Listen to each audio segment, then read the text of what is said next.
I am Lindsey Rustad. I am a forest ecologist with the U.S. Forest Service. I work for the Northern Research Station. My office is in Durham, New Hampshire, and I have the privilege to work for an outdoor laboratory called the Hubbardburg Experimental Forest, which is located in the rugged but beautiful White Mountains of New Hampshire. What I'm curious about is how forests function.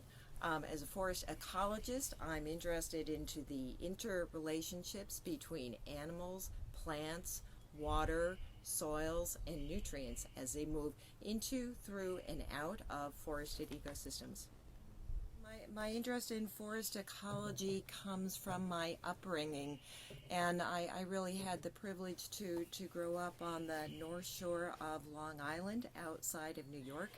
And I spent my childhood on the beaches of Long Island Sound and also up in the mountains of the Adirondacks in upstate New York.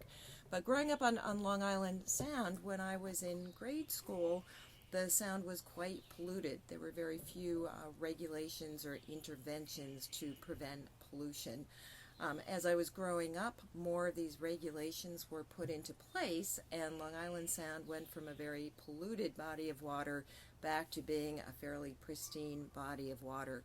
So it was a wonderful example for me growing up in how people cause problems, recognize the problems, pose solutions, and were able to clean up some of the issues that they'd started.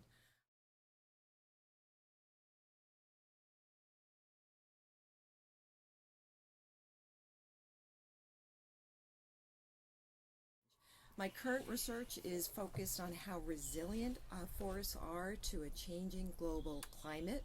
I'm interested in how long-term changes in climate can impact forest ecosystem health and sustainability, and also how short-term extreme events, right, like hurricanes, heat waves, cold waves, ice storms can impact forest ecosystems. And we're coming to learn that these extreme events can have an equal or greater impact on forest ecosystems than the long-term gradual change in, say, temperature or precipitation.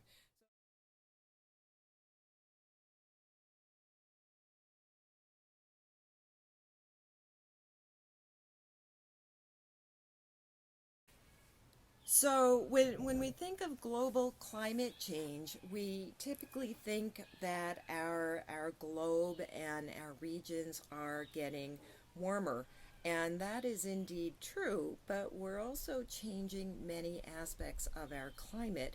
And ironically, we're changing the background climatology that sets us up for the frequency of severe ice storms.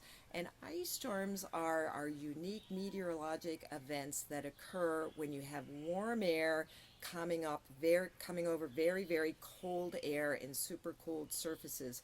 So you have rain coming above the cold air, it goes through the very cold air, lands on the super cold surfaces, and freezes on contact.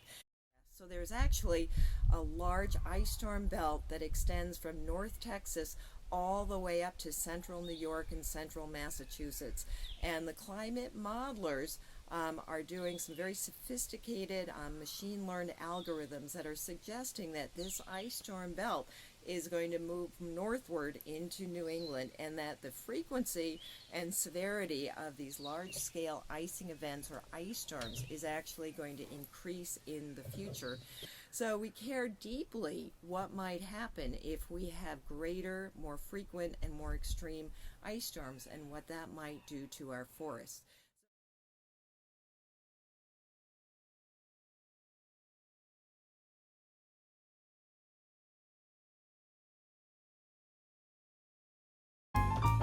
Visit the Natural Enquirer website for more information. There you can find more about developing your own testable question.